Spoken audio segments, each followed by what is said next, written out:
तो ये काफ़ी बड़ा सवाल है कि मैनेजमेंट को कैसे जज किया जाए, क्योंकि अगर हमने स्टॉक लॉन्ग टर्म के लिए भी होल्ड कर लिया बट उसकी मैनेजमेंट सही नहीं है, तो फिर लॉन्ग टर्म रखने के बाद भी वो स्टॉक पैसा बनाकर नहीं देगा। तो मैनेजमेंट का अच्छा होना काफ़ी ज़रूरी है। देखो, अब हमारे पास कोई जादू की छड़ी तो है नहीं कि हम घुमाएं और पता चल जाए कि कौन अच्छा है कौन बुरा। इवन ऐसी कोई एक चीज़ नहीं होती जिससे ये पता किया जा सके कि मैनेजमेंट कैसी है। बट आप अगर थोड़ा दिमाग से काम लोगे तो बहुत ही आसानी से समझ लोगे कि कौन सी मैनेजमेंट अच्छी है। चलिए एक एग्जांपल से एक्सप्लेन करता हूँ। ये स्टॉक है फ्यूजन माइक्रो फाइनेंस। इसका आईपीओ आता है नवंबर 2022 में। 1100 करोड़ के आसपास का इशू था, जिसमें से 600 करोड़ फ्रेश इशू था और 500 करोड़ ओएफएस था। मतलब 600 करोड़ कंपनी को मिलेगा, 500 करोड़ प्रमोटर्स अपना शेयर बेचेंगे। यहाँ तक सब ठीक है। इसकी लिस्टिंग हो जाती है 350 के आसपास। लिस्टिंग महंगी नहीं थी, तो स्टॉक यहाँ से अप ट्रेंड दिखाता है। नेक्स्ट 7-8 महीनों में ये स्टॉक 600 की रेंज में चला जाता है। अभी आईपीओ को 1 साल ही हुआ था कि प्रमोटर्स ने 10-11% का स्टेक सेल कर दिया। मार्केट अच्छी चल रही थी, स्टॉक भी ऑलमोस्ट डबल हो चुका था। आईपीओ अभी 1 ही साल पहले आया है, तो ऐसी क्या मजबूरी थी प्रमोटर्स की? अगर बेचना ही था तो आईपीओ के टाइम बेच देते। यहाँ पे हो सकता है कि उनकी मजबूरी हो, लेकिन स्टॉक ने 1-2 महीने बाद ही अप ट्रेंड ख़त्म कर दिया। मतलब कि प्रमोटर्स ने 10% स्टेक आईपीओ से ऑलमोस्ट डबल पे बेच दिया और यहाँ पे ही उस स्टॉक ने टॉप भी लगा दिया। मतलब डाउन ट्रेंड शुरू हो गया। प्लस इसके थोड़ा टाइम पहले ही प्रमोटर्स ने अपना 2-2.5% का स्टेक प्लेज भी किया था। ये सारे नेगेटिव पॉइंट्स होते हैं। इसको और वेरीफाई कैसे करें? जब भी एक आईपीओ में कंपनी पैसा उठाती है तो वो अपने पुराने डेट भी क्लियर करती है। तो ये चीज़ चेक करने के लिए हम इसकी बैलेंस शीट देखते हैं। इस पे पता चला कि आईपीओ आने के बाद भी इनका डेट तो कम होने की जगह बढ़ चुका है। ये बहुत बड़ा नेगेटिव पॉइंट है। इससे भी बड़ा नेगेटिव पॉइंट है कि कंपनी अपनी इक्विटी लगातार डाइल्यूट कर रही है। मतलब ये कंपनी लोन से भी पैसा उठा रही है हर साल, प्लस नए इन्वेस्टर्स को इक्विटी भी बेच रही है। ये चीज़ अगर आपको किसी भी कंपनी में दिखाई दे, वो स्टॉक आपको नेक्स्ट जन्म में भी बाय नहीं करना है। ऐसी मैनेजमेंट शेयर होल्डर्स के लिए नहीं सोचती, खुद तो वो सैलरी से कमाती रहेगी। तो यहाँ तक क्लियरली हमें दिख रहा है कि ये कंपनी अच्छे हाथों में नहीं है। अब आगे देखिए क्या होता है।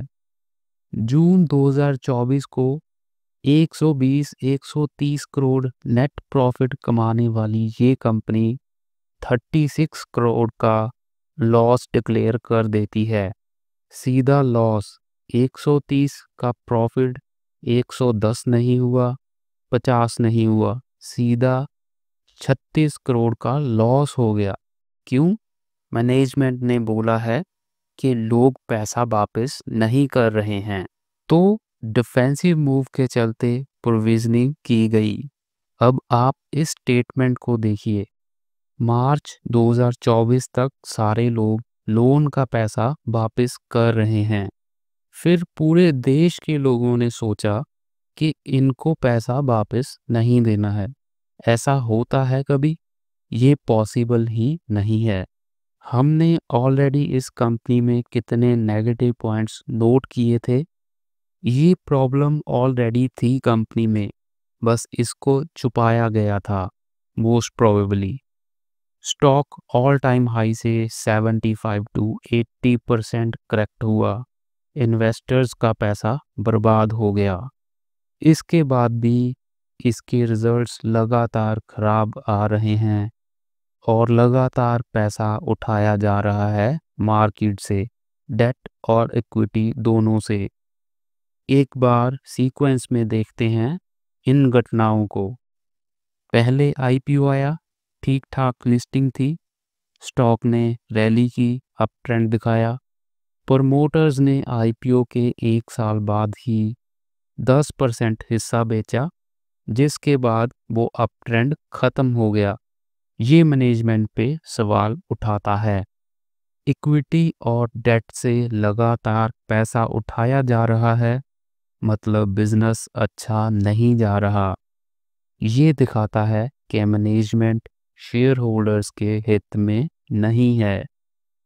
प्रमोटर्स की सेलिंग के बाद कंपनी के रिजल्ट्स खराब आना शुरू हो जाते हैं। ये अगेन एक रेड फ्लैग है। और अभी भी फंड रेज किए जा रहे हैं, ये भी नेगेटिव है। अब ऐसे स्टॉक्स ऊपर नीचे होते रहेंगे। ये स्टॉक आज 200 के आसपास है, हो सकता है ये 400 भी चला जाए, लेकिन ऐसे स्टॉक्स आपको लॉन्ग टर्म में वेल्थ नहीं बना कर देंगे। जब तक ऐसी मैनेजमेंट रहेगी तो फालतू में इनमें पैसा पार्क करने का फायदा नहीं है। लास्ट पे अब कंक्लूजन क्या निकलता है? पहले तो जैसे मैंने बताया कि इक्विटी डाइल्यूशन नहीं होना चाहिए। यही शेयर होल्डर्स के हित में होता है। छोटी कंपनीज को फंड की ज़रूरत पड़ती है, लेकिन हर साल भी फंड रेज नहीं होना चाहिए। इसके बाद प्रमोटर प्लेज नहीं करेगा और ना ही वो अपना स्टेक सेल करेगा। उसके ऐसे किसी भी नेगेटिव एक्शन के बाद प्राइस में कोई फॉल या कंपनी के रिजल्ट्स खराब तो बिल्कुल भी नहीं आने चाहिए। इवन अगर कोई स्कैम वगैरह का र्यूमर भी आता है तो उसके बाद रिजल्ट्स खराब नहीं आने चाहिए, वरना ये कंफर्म कर देगा र्यूमर्स को।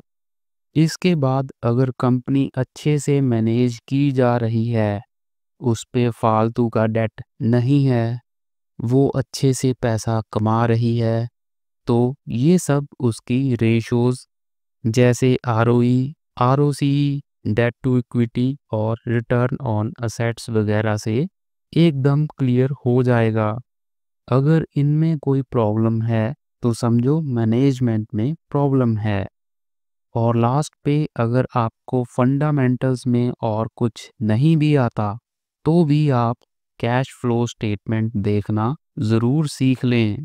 इसमें मैनेजमेंट का झूठ सबसे क्लियर दिखाई देता है। तो ये है वो चीज़ें जिससे हम इजीली जज कर सकते हैं मैनेजमेंट को। जैसे मैंने पहले बोला कि कोई एक चीज़ नहीं है जिससे हम मैनेजमेंट को जज कर सकें। यहाँ पर क्लियरली हमने लॉजिक ही यूज़ किया है। अच्छी मैनेजमेंट कंपनी के लिए लगातार बेहतर डिसीजंस लेगी और ऐसे स्टॉक्स आपको लगातार बेहतर परफॉर्म करते दिखाई देंगे। दूसरी तरफ यहाँ पे मैनेजमेंट अच्छी नहीं होगी, वहाँ पे स्टॉक्स के मूव्स भी उतने क्लियर नहीं होंगे। वो मोस्टली कभी रैली दिखाएंगे और कभी फॉल दिखाएंगे, तो वहाँ से भी काफ़ी कुछ क्लियर हो जाता है। तो ये थी आज की वीडियो। आपको कैसी लगी कमेंट करके ज़रूर बताएं।